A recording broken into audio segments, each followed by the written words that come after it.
رجب کے مہینہ میں اللہ تعالیٰ کے نبی کو اللہ تعالیٰ نے اپنے پاس بلایا، جس کو ہم معراج کہتے ہیں، شب معراج، لیلۃ المعراج۔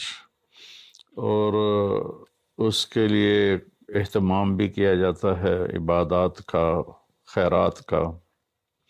یہ اللہ تعالیٰ کی بہت بڑی قدرت میں سے ایک چھوٹا سا نمونہ تھا کہ 3 کپڑوں میں اٹھایا اور سارے خلا کے پردوں کو چاک کروا کے 7 آسمان کے دروازے کھلوا کر سدرۃ المنتہا پہ جبریل گیا تو جل کے راکھ ہو جاؤں گا، تو اس سے اوپر آپ تشریف لے گئے اور پھر عرش خوشی سے جھوم اٹھا، اہتز عرش الرحمن، عرش خوشی سے یوں جھوم رہا تھا۔ خوشی میں انسان بے خود ہو کر جھومنے لگ جاتا ہے، تو اللہ کا عرش جھومنے لگا آپ کی آمد پر، اور پہلی ہستی ہیں جن کا قدم اللہ کے عرش، اللہ تعالیٰ اور اللہ کے محبوب کے درمیان جتنے نور کے پردے تھے اللہ نے سب ہٹا دیے۔ اور السلام علیک ایھا النبی ورحمۃ اللہ وبرکاتہ، اللہ تعالیٰ نے ایسا خوبصورت سلام پیش کیا۔ تو اللہ کے نبی پہ قربان جاؤں، انہوں نے اپنی امت کو بھی شریک کر لیا، السلام علینا وعلی عباد اللہ الصالحین، اللہ ہمارے اوپر بھی سلام ہو آپ کا، اور جو میری امت کے نیک لوگ ہیں ان پر بھی آپ کا سلام ہو، آپ کی رحمت ہو۔ تو معراج کا واقعہ اسباب کے خلاف ایک انتہائی عجب اللہ کی قدرت ہے۔ اور اس میں ایک چھوٹی سی بات عرض کروں کہ جب آدمی پس جاتا ہے نا اور کہتا ہے متی نصر اللہ، یا اللہ تیری مدد کہاں ہے، تو پھر اللہ کی طرف سے جواب آتا ہے الا ان نصر اللہ قریب، بے شک میری مدد قریب ہے، آ رہی ہے۔ یہ واقعہ طائف کے بعد پیش آیا ہے، جب آپ بے بس ہو گئے تھے، پتھر کھا کے شدید زخمی ہوئے، پھر آپ مکہ تشریف لائے تو باہر ٹھہر گئے، اندر آنے کی آپ کی سکت نہیں تھی، اور آپ نے زید ابن حارثہ کو اخنس بن شریک کے پاس بھیجا کہ مجھے پناہ دو، میں مکے میں داخل ہونا چاہتا ہوں، تو اس نے انکار کر دیا، کہا میں نہیں پناہ دیتا۔ پھر اپنے سہیل ابن عمر کو پیغام بھیجا کہ مجھے پناہ دو، اس نے بھی انکار کر دیا۔ پھر ایک اور عرب کے سردار تھے، ان کو پیغام بھیجا، غالباً بن صفوان بن امیہ کو پیغام بھیجا کہ مجھے پناہ دو، تو انہوں نے بھی انکار کر دیا۔ تو پھر آپ نے مطعم بن عدی کو پیغام بھیجا، ان کے بیٹے جبیر صحابی بنے، تو مطعم بن عدی کو پیغام بھیجا تو وہ آپ نے بچوں کو لے کر باہر گیا، اور اللہ کے نبی کو اپنے بیٹوں کے ساتھ لے کر مکے میں انٹر ہوا، حرم شریف میں آ کے اعلان کیا آج کے بعد محمد بن عبداللہ صلی اللہ علیہ وسلم میری پناہ میں ہے، انہیں کوئی ٹچ نہیں کر سکتا۔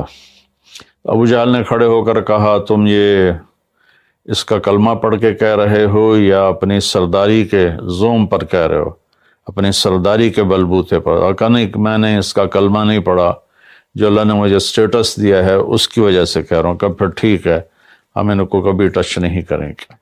اس قدر حال سنگین ہو گیا تھا، اور کبھی آسمان کے فرشتے نہیں روئے سوائے 2 جگہ۔ ایک دفعہ جب ابراہیم علیہ السلام نے حضرت اسماعیل کو الٹا لیٹایا اور چھری ہاتھ میں اور سر کے بال ہاتھ میں، اس طرح، اور یوں آسمان کو دیکھ کے کہا یا اللہ تو مجھ سے ناراض ہو گیا ہے کہ میرے دل میں اسماعیل کی محبت آ گئی ہے۔ اس پر آسمان کے فرشتے زار و قطار روئے تھے۔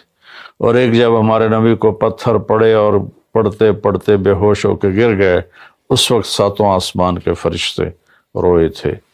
اور پھر ملک الجبال حاضر ہوا، یا رسول اللہ اجازت ہو تو ان کو ایسے پیس کے سرما بنا کے رکھ دوں، ان اطبق علیہم الاخشبین، آپ نے کہا نہیں لا اللہ ان یخرج من اصلابہ من یوحد اللہ، نہیں نہیں نہیں، اللہ تعالیٰ ان کی نسل میں ایسے پیدا کرے گا جو اللہ کی توحید کو ماننے والے ہوں گے۔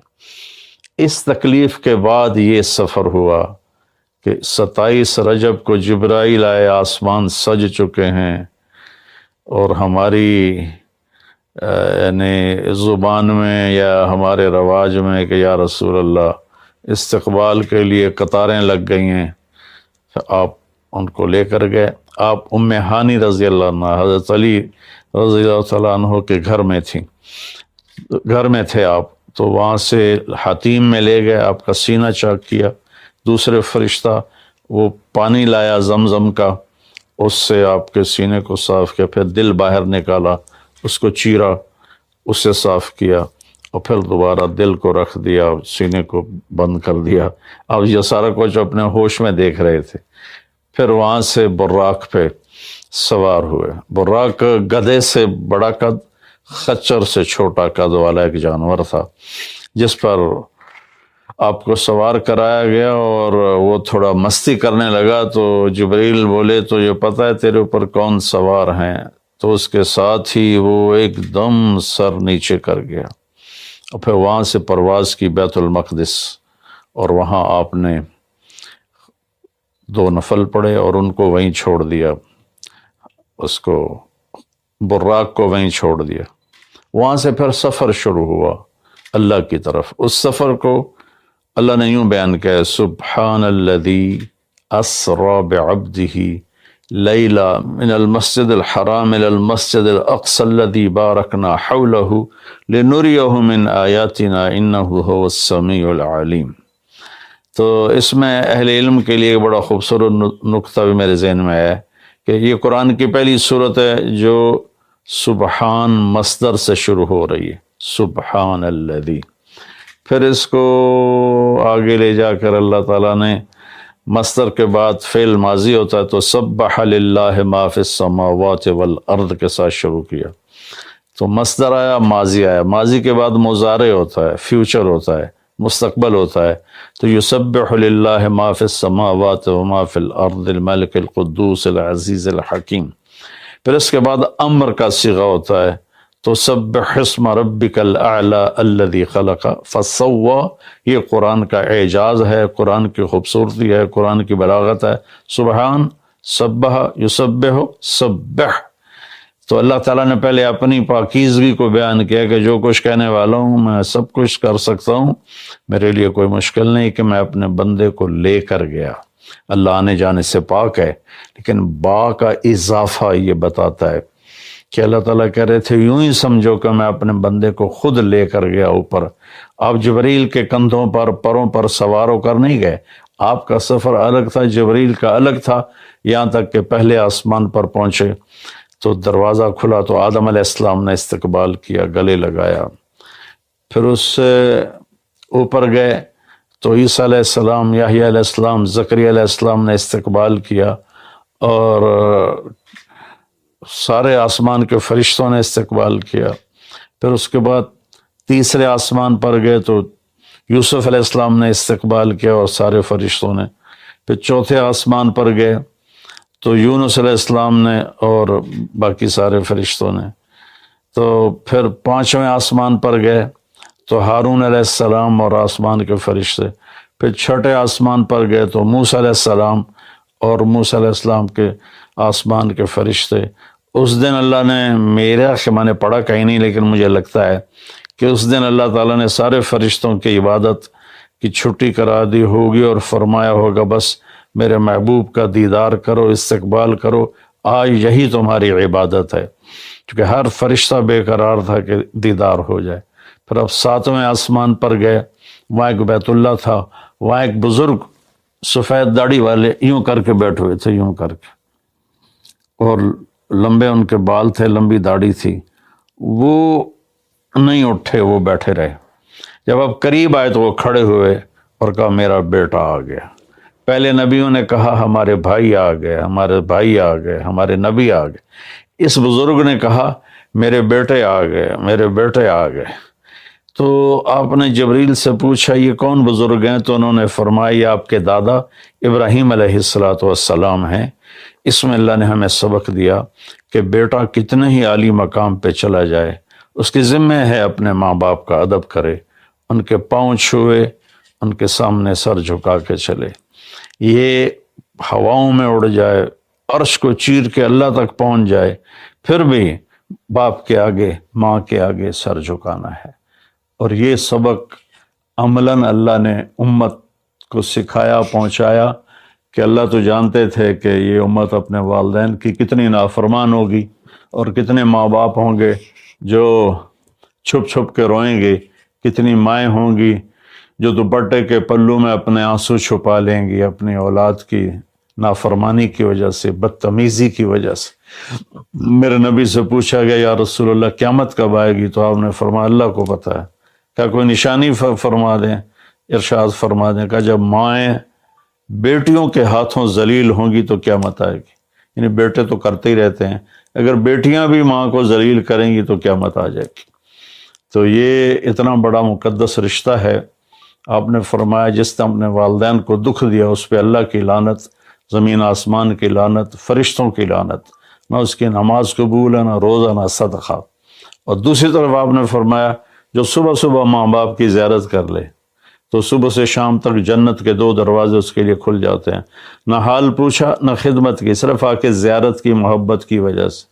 شام کو آ کے ان کی زیارت کی تو صبح تک جنت کے 2 دروازے اس کے لیے کھلے رہیں گے۔ پھر ان میں کوئی ایک فوت ہو جاتا ہے اور یہ اس ایک کی بھی ایسے تعداد کرتا ہے، زیارت کرتا ہے، ایک دروازہ کھلا رہے گا۔ تو یہ اس میں ایک بہت بڑا سبق تھا ماں باپ، چونکہ پہلا قصور تو ماں باپ کا ہے کہ وہ بتاتے ہی نہیں، وہ تعلیم ہی نہیں دلاتے جس سے پتہ چلے کہ ماں باپ کا مقام کیا ہے۔ اسی میں ہماری نسل ڈپریشن کا شکار ہو گئی۔ تو انہیں کیا پتا باپ کون ہوتا ہے، ماں کون ہوتی؟ تو آپ وہاں سے تشریف لے گئے تو سدرۃ المنتہا، جہاں بارڈر آ جاتا ہے ان مخلوقات کا، بارڈر پر جبریل نے کہا یا رسول اللہ بس آگے میرے پاس ویزا کوئی نہیں ہے، ایک بالشت بھی اوپر جائے، ایک گٹھ بھی اوپر جاؤں گا تو جل کے راکھ ہو جاؤں گا۔ اللہ نے ایک تخت اتارا، اس سے اپنے محبوب کو بٹھایا اور وہ گئے بلندیوں کو چیرتے ہوئے، اس نے عرش پر جا کر لینڈ کیا، آپ اترے اور میرے اللہ تعالیٰ نے کہا ثم دنا فتدلی فکان قاب قوسین او ادنی۔ اللہ تعالیٰ نے اپنے محبوب کو اپنے قریب کر لیا، اتنا قریب کیا کہ فاصلے مٹ گئے، فاصلے مٹ گئے۔ تو بھائیو پھر لمبا واقعہ ہے، اور لوگ آج کل اتنا لمبا سنتے بھی نہیں ہیں، تو میں صرف جانے کا بتا دیتا ہوں۔ واپسی کا بھی پورا ایک کہانی ہے، جنت دکھائی، جہنم دکھائی، جنتی دکھائے، جہنمی دکھائے، سارا کچھ دکھایا، سود خور دکھائے، بے نمازی دکھائے، نمازی دکھائے، آپ نے سب کو اپنی آنکھوں سے دیکھا۔ جہنم کو بھڑکتے دیکھا، جنت کو چمکتے دیکھا، جہنم کو دہکتے دیکھا اور جنت کو مہکتے دیکھا۔ یہ سب کچھ آپ نے اپنی آنکھوں سے دیکھا، اور پھر آپ واپس تشریف لائے۔ تو جب آپ پہنچے تو ابھی رات کا حصہ باقی تھا اور رات گزری نہیں تھی جب آپ اتنی بڑی کائنات کا سفر کر کے واپس تشریف لائے۔ تو اس میں ایک بڑا سبق ہے، وہ یہ ہے کہ اللہ نے اپنے نبی کا ہاتھ پکڑا اور اپنی ذات تک پہنچا دیا۔ ہم اپنا ہاتھ اللہ کے نبی کے ہاتھ میں دے دیں تو ہم بھی اللہ کی ذات تک ہماری بھی پہنچ ہو جائے گی۔ اگر کوئی بڑائی کے سفر طے کرنا چاہتا، بڑا آدمی بننا چاہتا ہے کہ میں تو جی گریٹ مین بننا چاہتا ہوں، میں کامیابی چاہتا ہوں، میں سکسیسفل لائف چاہتا ہوں، تو کامیابی ہے کہ میرا آپ کا اللہ ہم پہ راضی ہو، جب ہم مریں تو وہ ہم سے خوش ہو کر ملے، ہمیں جنت کا پروانہ دے۔ یہ ہے کامیابی۔ یہ نہیں کہ آپ بڑے مالدار بن گئے، آپ امریکہ کے صدر بن گئے، یہ نہیں ہے کامیابی۔ یہ ہے کہ آپ سے، مجھ سے اللہ راضی ہو جائے، یہ سب سے بڑی کامیابی ہے۔ تو اللہ تعالیٰ کے نبی کے ہاتھوں میں ہاتھ دے دے تو اللہ تک پہنچائی آسان ہو جائے گی۔ ایک واقعہ سنا کے ختم کرتا ہوں۔ ایک بدو آیا، کہنے لگا ہے محمد، آپ نے کہا جی۔ اب بدتمیزی کا جواب بدتمیزی سے نہیں، پیار سے دیتے، جی تیری 3 باتیں بڑی عجیب ہیں۔ آپ نے کہا کیا؟ تو کہتا ہم باپ دادے کا دین چھوڑ کے تیرے دین پہ آ جائیں گے، ہم کیوں چھوڑیں باپ دادے کا دین؟ کہا اچھا، اور؟ تو کہتا ہے کہ ہم مر کے مٹی ہو جائیں گے اور پھر دوبارہ زندہ کیے جائیں گے۔ کہا اچھا، اور؟ تو کہتا ہے سورے عرب کو تیری امت فتح کر لے گی، ایران اور یورپ کو بھی تیری امت فتح کر لے گی۔ تو یہ کیسی بچوں والی باتیں کہا، ان کو روٹی نہیں ملتی اور یہ سنا رہا ہے ان کو کہ اس سے کیسر اور کسرا 2 بڑے بلاک تھے اس وقت۔ تو آپ نے مسکرا کے فرمایا انشاءاللہ تیری عمر لمبی ہوگی، تو دیکھے گا کہ سارا عرب و عجم میرا کلمہ پڑھے گا، پھر تو دیکھے گا کہ سارا عرب و عجم یہاں مدینہ ڈھک کے آئے گا، اور پھر تو دیکھے گا کہ اللہ تعالیٰ قیامت کے دن تجھے بھی کھڑا کرے گا، مجھے بھی کھڑا کرے گا، اور میں تیرا ہاتھ پکڑ کے تجھے یاد دلاؤں گا کہ ہو گیا یہ زندہ ہونا کہ نہیں ہوا۔ تو وہ کہنے لگا نہیں میں نہیں مانتا، تو چلا گیا۔ اس نے پھر ابوبکر صدیق کے دور میں دیکھا سارا